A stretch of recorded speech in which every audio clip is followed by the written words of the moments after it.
Good afternoon. My name is John Erik Fossum. I'm a professor at the Arena Center for European Studies, and I coordinate the EU 3D Differentiation, Dominance and Democracy project that will actually expire at the end of this month after 4.5 years of intense research. And I must say, it's a pleasure, it's a truly great pleasure to be here at Bruegel to have the concluding policy dialogue. Bruegel has been a stalwart supporter of the project and a vital collaborator. And of course, the theme of today on democratic resilience couldn't possibly be more topical. I say that with an element of chagrin because it would have been better not to have to talk about these types of issues, but they are profoundly pressing and we have to take them very seriously. So we will, in this first round, we will have participants from the projects, two physically present, Professor Sergio Fabrini and Professor Chris Lord, and we'll have online Professor Magdalena Gora from Jagiellonian University in Poland. And I will ask them 3 sets of questions. We'll take each question at a time, and then after that we'll have a joint debate, open up for questions and answers. So I will stick to the basic script in the first kind of general question and ask, what, in your view, are the most important conditions for democratic resilience? And as a footnote to this, I would like to add that Chris Lord and I, and Magda Gora as well, are involved in a new project called Redirect, where we are looking at the representative gap. And what is particularly important with that project is that it is developing the notion of representative ecology, speaking to all those factors, not only in the electoral channel or associated with the direct elections, but in terms of basic freedoms, conditions of media, civil society, and so forth. So basically it tries to understand what are all the necessary conditions that will ensure a viable democracy. And I think if you apply this type of democratic ecology to the Turkish election, you'll find that this was deeply defunct because so many of the aspects of the ecology were missing. So even if you have charade elections and so on, it doesn't assure you a viable democracy. So therefore, democratic resilience requires something more. And I'm sure my colleagues will be able to elaborate that further. So we'll start with Sergio Fabrini, please. Good afternoon. Thanks very much for inviting me, and thanks to Bruegel for hosting this conversation. The concept of resilience is very crucial, important. It probably is the most important concept in the last period used by scholar and practitioner. And there is an element in resilience, however, that seems to convey the idea of automatic adaptation, absorption of shocks and crises by a system, an actor, an organization, in our case, the European Union. So more I thought about resilience, and more I found some element of that kind of self-sustenance logic that is proper, for example, of functionalism. And in a way, resilience seems to me part of this idea of a process moving on the basis of endogenous dynamic. And of course, from that perspective, to use the adjective of democratic resilience is crucial, because democratic resilience brings in politics, brings the idea that a system is resilient on the basis of either voter, citizen attitude, willingness to support the system, or political elite. So in the research that we did for EU3D, we arrived to the conclusion that a very crucial component of the resilience of the European Union depend on political elite, and specifically on those political elite that after Brexit decided to remain within the EU but maintain a critical attitude, a strong refusal of the EU itself. We try to conceptualize this, I would say, schizophrenic approach with the concept of sovereignism. And of course, Hungary and Poland are two important cases, but also Italy of Meloni, Giorgia Meloni, are a good example of that.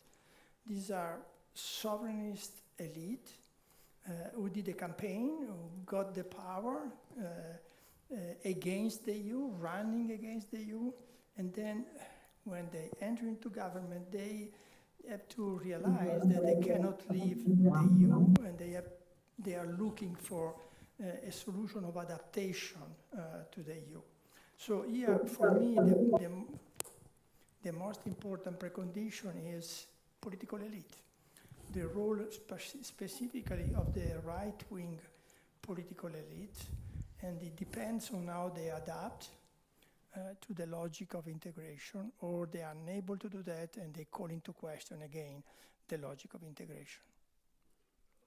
Chris Lord? I think that for democratic resilience, you need a system that is able to deliver the core definition of democracy as public control with political equality. We need to have a system in which the public is ultimately able to control all its own laws, the authorship of its own laws, the administration and the amendment of its own laws as equals through representatives. Therefore, it follows from that, I think, that there are two crucial preconditions. First, we can't do without parliaments, and we can't do without parliaments of a particular kind. My favourite quotation from all of our great body of works on politics is from John Stuart Mill, in his wonderful book on representative government, when he talks about people who think that parliaments are just talking shops. He goes on to say, what a stupid complaint to make about parliaments. They're supposed to be talking shops. We want parliaments to be talking shops. We want to have a system in which representatives are able to challenge each point of view, as he puts it, in adverse controversy against all other opinions. That's the role of parliaments, to be able to control representatives through a process of deliberation and justification that requires representatives to justify themselves. And there are certain things that only parliaments can do here. Only parliaments can get those who are making laws to justify themselves, give an account for what they're doing during the course of legislation itself. And only parliaments are elected on a basis of one person, one vote, so you've got political equality there, and only parliaments are able to then control the subsequent administration of all of those laws by the executives. So one thing we need is the right kind of parliaments that are not themselves dominated by executives. And the other thing we obviously need is a link between the citizens and the representatives, the citizens and the parliaments. And here we have the biggest problem, I think, for the European Union. We need a political system in which parliaments are elected via a political competition that is structured around choices that are relevant to the exercise of the political powers of the union itself. It's no good having second-order elections that are dominated by domestic politics. We need to have a system in which there is a political competition around alternative ideas of exercising the powers of the European Union itself.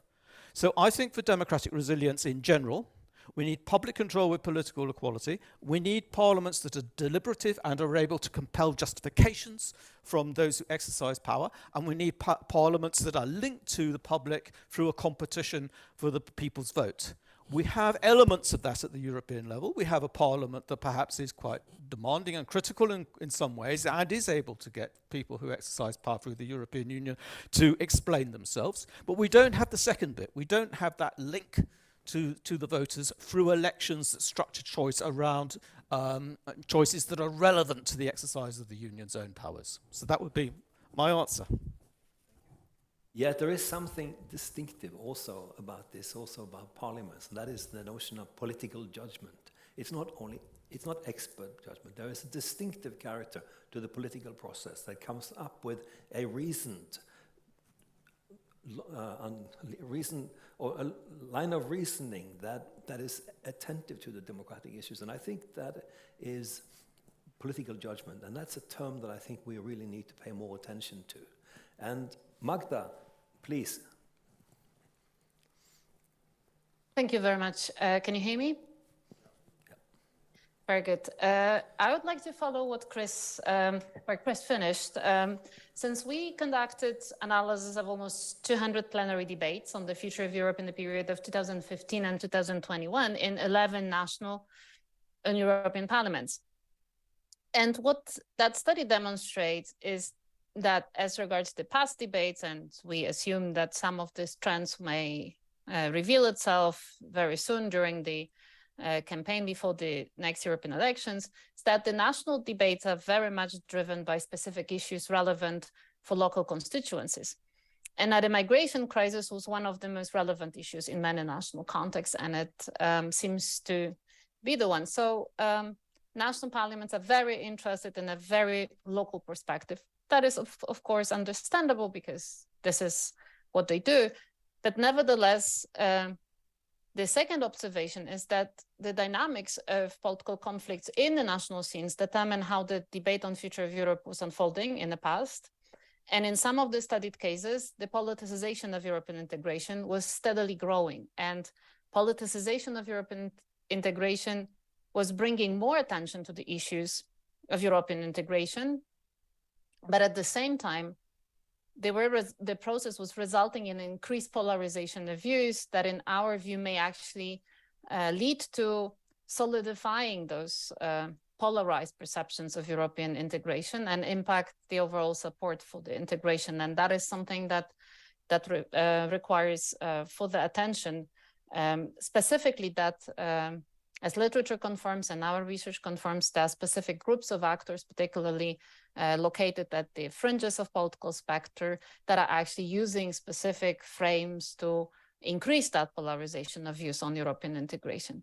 Our analysis also demonstrates that political actors in national context focus very little on specific institutional reforms. We analyzed future of Europe debates, and those reforms were debated to the limited extent. The political actors, almost across all political spectrum, in each case were much more interested in new policies and their impact on local constituencies. Therefore, I think from our perspective, it's important to look at how the debate on future of Europe or on European integration is that the debate is it needs to be understood that the debate is actually focusing on specific EU policies and more communication, how specific policy reforms impact the operation of the EU system should be reflected more, it seems to us, in both the communication between the national parliaments, but also central EU institutions and possibly European Parliament. Secondly, political actors in many of our analyzed cases suggest improving the functioning of the EU rather than institutional reform. So they suggest more focusing on making EU more delivering than functioning from an institutional point of view. And if there are institutional reforms, they should be better justified and communicated. What are the consequences for EU performance? And I think I will leave, there is also a very clear findings in our research on the sovereignist vision of European integration that Sergio Fabrini already mentioned in the beginning. We demonstrate that it's actually gaining popularity. There is also some possibilities to for other actors to deal with that, but I may leave it for the discussion. Thank you. Thank you.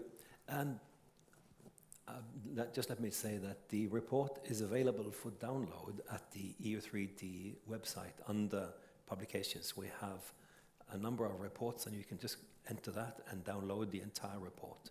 There will also be a comprehensive database on proposals for Europe's future that we have selected that is well over 1,000.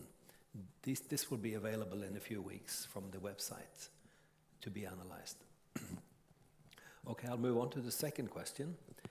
And this is even closer to the core of this project. And that is, what forms of differentiation do you think are conducive to democratic resilience, and what forms are not? You can think about differentiation in sort of a more classical sense, or you could think about it more in terms of differentiated integration. We can start in the same order. Sergio. Well, first we have to define what do we mean for differentiation.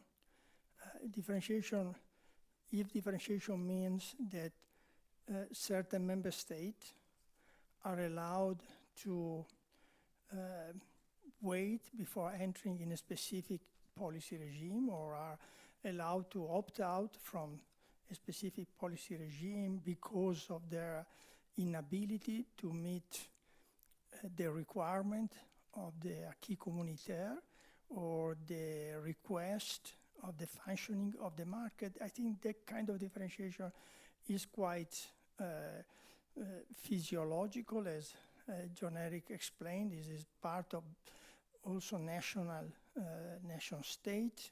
So you have the adaptation of, let's say, country with a less developed administrative structure to the need of participating to the functioning of the single market. And we have a lot of this experience, particularly with the country of the later enlargement, 2004, 2007. They were allowed to move gradually to homogenize their own structure to the requirement of the single market. Then you have a second type of differentiation, which is a differentiation on what we call core state power, the power that traditionally were at the core of national sovereignty. And here is the real challenge, at least to my reading of the research we did, because why the former differentiation didn't create problem, division, and trouble. The second differentiation, the differentiation on rule of law, on foreign policy, or as we saw last Thursday and Friday in the European Council on the Migration Pact, who control the territory.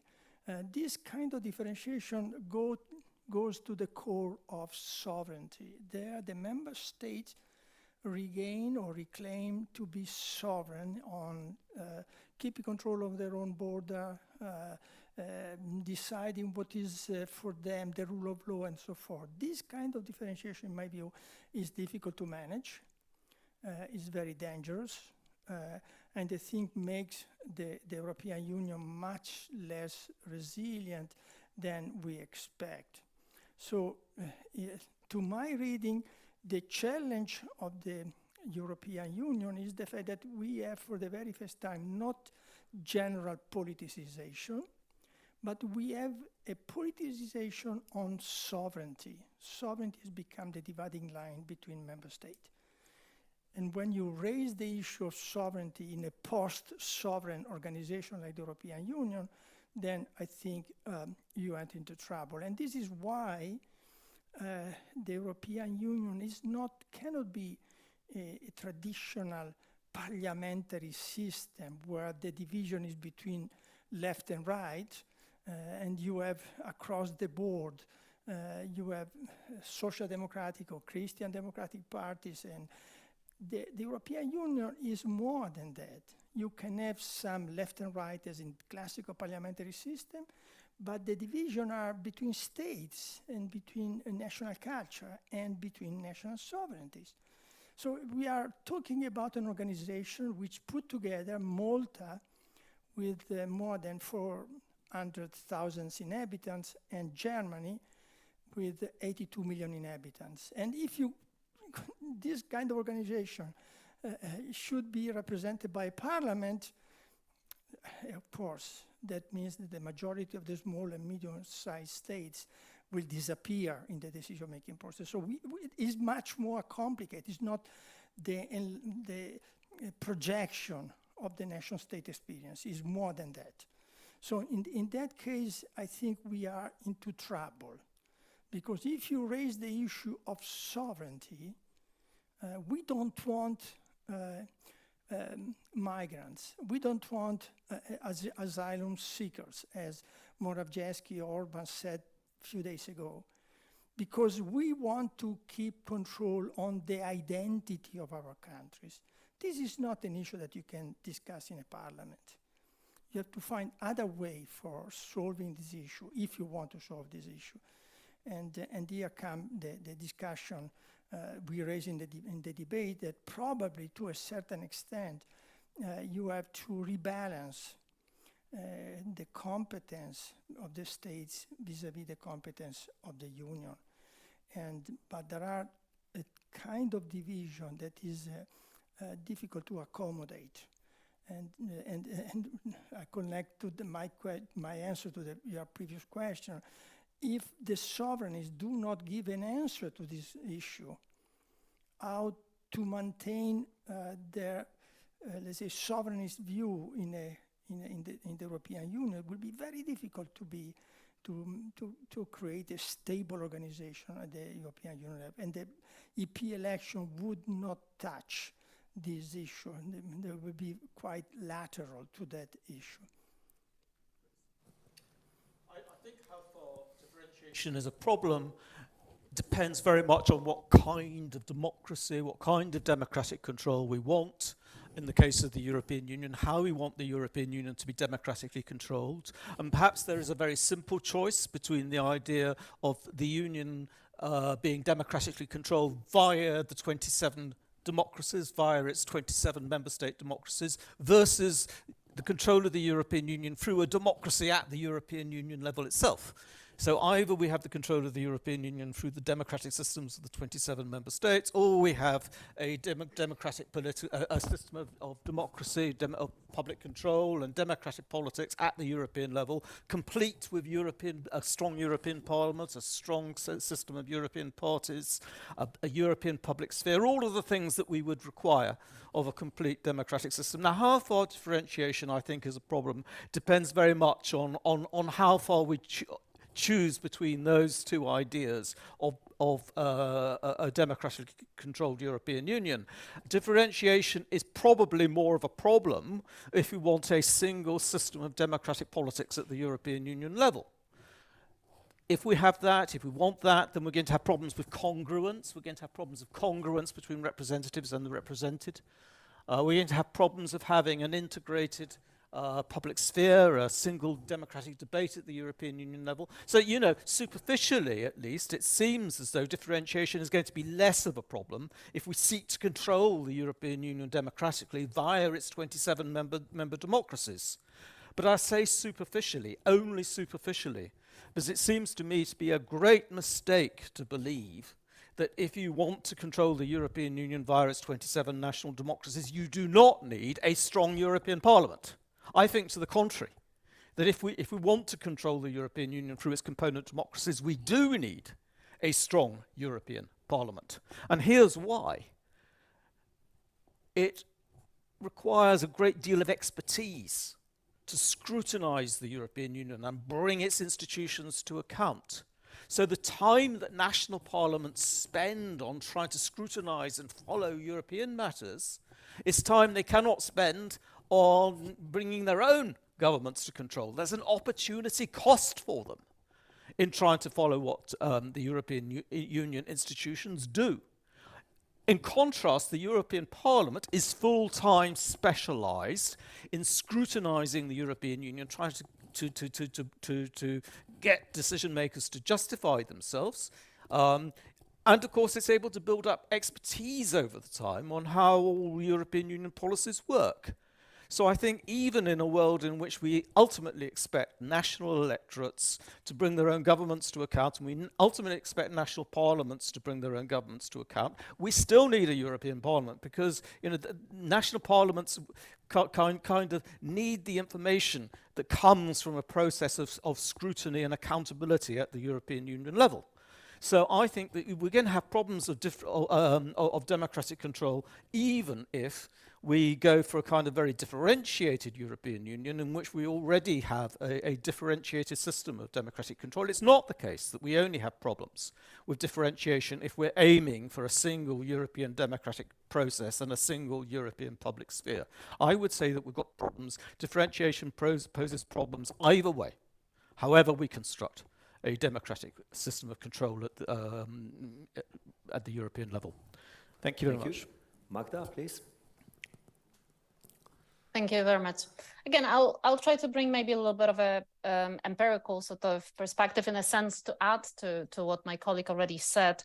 We looked at differentiation and we sort of specify different types as a mean to understand how political actors really see various aspects of functioning of the European Union. And differentiation, understood as differentiated integration, so primarily legal forms of allowing some member states to cooperate closer, was not so much debated in national parliaments. However, it was primarily debated in those settings or those national contexts that were left outside. So in the countries that were remaining in the core integrating group, for instance, in the Eurozone, the discussion about the progress in differentiated integration was specifically as a mean to further integrate and deal with the opposition towards some issues, particularly on those core state powers, as Sergio already demonstrated. For those that are left outside, this is a discussion primarily about how this being left outside is jeopardizing certain important issues, particularly not to be further peripheralized, not to be left outside, to have access to these processes that are happening in the core. In addition to this, we looked at the differentiation understood as aspect of institutional lawmaking processes, but also about the competences. And as Sergio already said, one of the core debates that characterized the future of Europe debate between 2015 and now is a discussion how much competence should go to the EU and how much should stay at the national level. And this sovereignty aspect, again, I don't want to repeat what Sergio presented, but it also demonstrates how utilizing this concept of sovereignty that in many national contexts has a very, I would risk a term of sacrosanct character.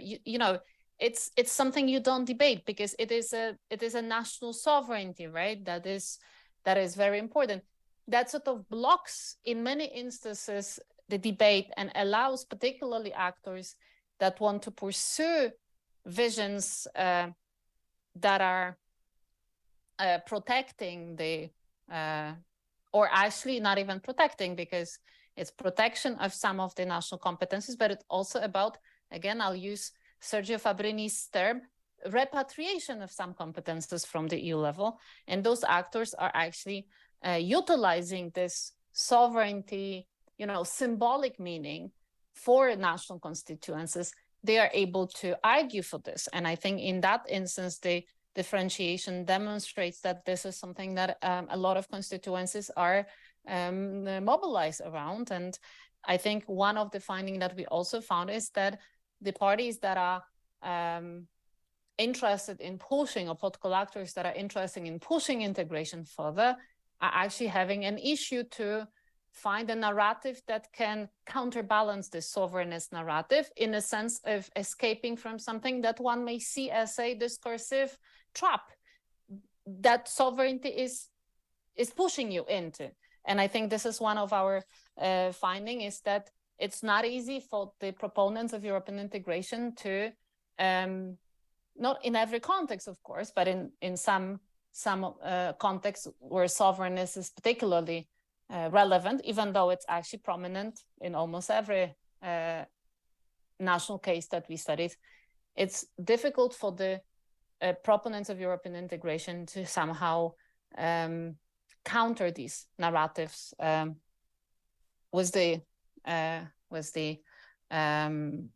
successfully. I'll stop here. Thank you. Okay, thanks. My colleagues are bringing up the complexity of differentiation, that debate in the European setting, because broadly speaking, you can talk about two different ways of thinking about differentiation. The one that also Sergio Fabrini underlined is differentiated integration, multiple speeds, opting out, and so forth. But that's basically with reference to European law, so there has been a fairly contained debate. What we are doing here is to say that all political systems are differentiated because modernization is about specialization, developing more specific roles and so forth. So this is a broader process. And when we discuss democracy, we have to take into account this broader process as well, and to see to what extent is the European Union configured in the way it is specialized and so forth, in ways that are conducive to democracy. So that way we connect with a more general thinking of democracy as well, and don't confine this to a very specific debate in the European Union. So in a sense, it's also normalizing the European Union as a political system, also because it's composed of the member states, and there are strong isomorphic processes and dynamics between the national and the European. Like the European Parliament, of course, developed from the understanding of Parliament that you had in the nation states. And the moment it went from calling itself assembly to parliament, well, it placed a normative obligation on itself to behave and look like a parliament. So you have these types of dynamics as well. So that's one of the things that sets this project apart from the other two sister projects that were dealing with differentiation, that we are taking this broader notion and trying to understand the different manifestations the differentiation takes, because that is essential in order to understand the whole democratic dynamics in this. And I'll just go to the third question now, and that is more specific, and it's sort of tying also much more closer to the second session, namely, how do you rate such factors as EP electoral turnout, possible electoral outcomes, that is such as a further rise of populism or sovereignism, and the prospects for the EP post-election to pursue a major program of treaty reform and or EU capacity building in relation to democratic resilience. And I specify this idea of capacity building because I think capacity is in itself such a fundamental aspect for the European Union at present. So maybe we can start in the same sequence. Sergio.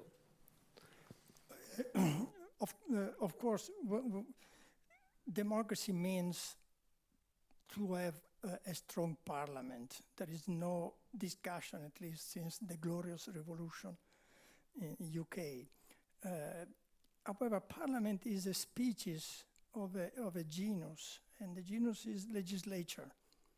So the parliament can play different role in different contexts. So as a political scientist, we have to understand the context.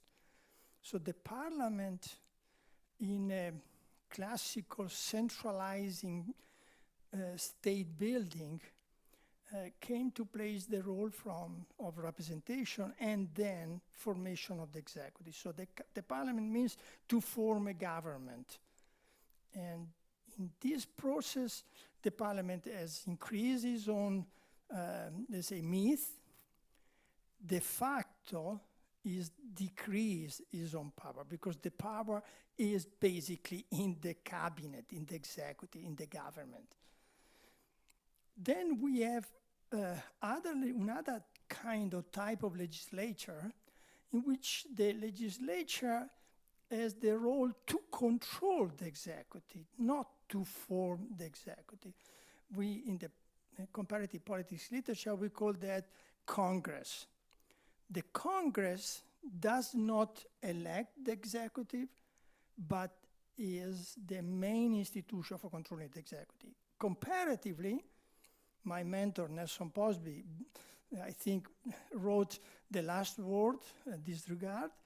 Comparatively, Congress is much more powerful than Parliament. So this is for definition, I do not understand why first, when we talk about the strengthening of European Parliament, here in Brussels, we discuss always in terms of giving the European Parliament the power to form the executive, the Commission, which is only part of the executive, and not the other side. The European Parliament should control the executive. So at that point, you should say, what is the executive of the European Union?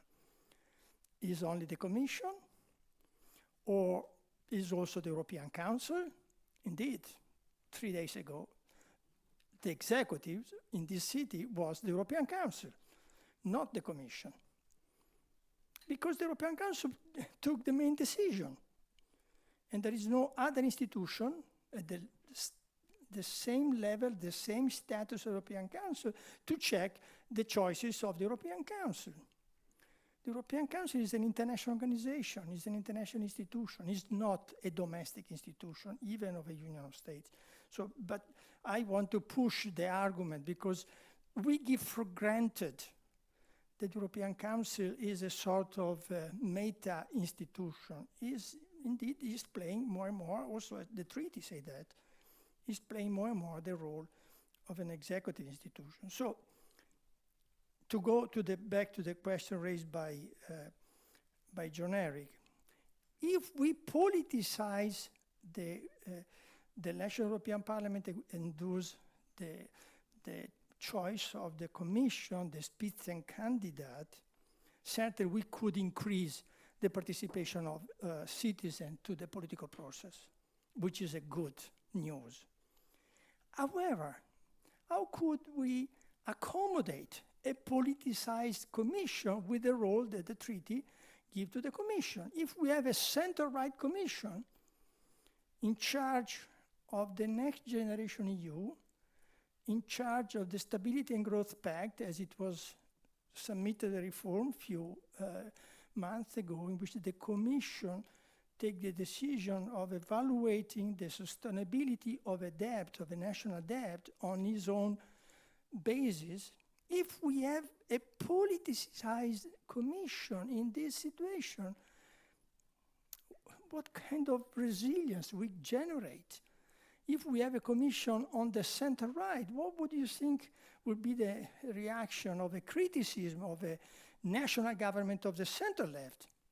So here, we have a problem. And if we don't have clear concept and clear definition of what the European Union is or should be, we create problem after problem. It's a spillover effect in a negative sense. So, which is the balancing act between what the European Parliament should do and what the Commission should do in the situation in which you have states with different view, different languages, with different demography, and so forth and so forth. I don't have a clear answer, but I have a clear idea of the problem. But what I perceived from the meeting of the European Council the last week, that we have the inevitable outcome is a nationally differentiated disintegration.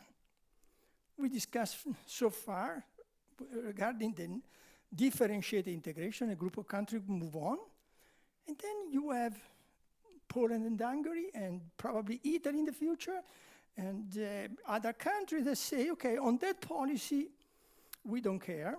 That policy will be repatriated in our own country, not across the board, in our own country. So what you have is a sort of disaggregation of the unitary character of the European Union, probably because we, let's say, rely too much on the automaticity of the building of the institution, which is the point I started at the very beginning. neo-fascism was very good for coming out from the crisis of the 1950s, but however, we didn't have a clear idea of the finalité of the union we want to build. And step by step, I think we create more problem than solution available. Thank you. Chris? So the contribution of an elected parliament and therefore of European elections to the capacity building of the system itself, to shaping the political order itself. Now, I agree with Sergio that the prime function of a parliament is to control rather than to govern. And I think if we go on from there, we can see very important things nonetheless that an elected parliament can contribute. I think that there's a huge role for an elected parliament, not just in compelling power holders to justify themselves, as I said in response to the first order, but a first question, but also a huge role for parliaments in setting the political agenda, in being difficult. I always think of that wonderful quotation from the wonderful quotation about how the majority should get its way, but with difficulty. And I think that's something that a parliament can contribute. Really require power holders to make sure, and this is part of capacity building, really require them to make sure that in governing and making proposals to a parliament, they are put through their paces, right? That they are scrutinized and required really to make an argument as sound as possible. This takes us, though, all the way back to turnout, which was the beginning of John Eric's question. Now, turnout, of course, has got a bit better in the last election, but was only 50%. I think there is a problem with turnout even at 50%, and that is that any election is an important part of a process of consent giving. It's a kind of performative process. Every 5 years, the public gives some kind of a consent or agreement to the political system through taking part in the elections. But I think in a way, even more worrying than turnout is the I'm sorry to go on and on about this one, in some ways even more worrying than turnout is that problem of second order elections, which I mentioned in answer to the first question.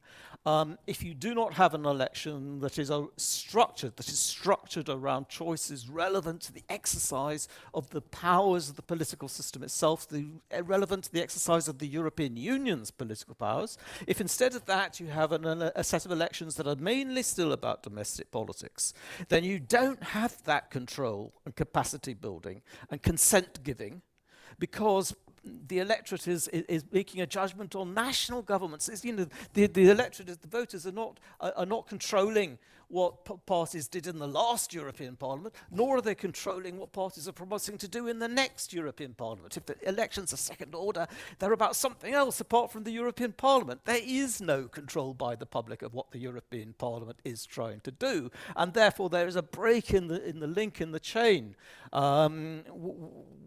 We have this ideal whereby parliaments are setting the agenda and exercising control and contributing to capacity building, contributing to building the political system itself. But if they're not elected on choices that are relevant to the European Union's own powers, then that link in the chain is shattered. We have a parliament without a public.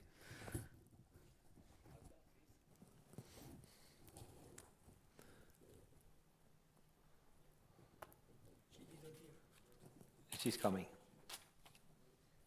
Magda. Yes, I'm sorry, I lost sound for a second.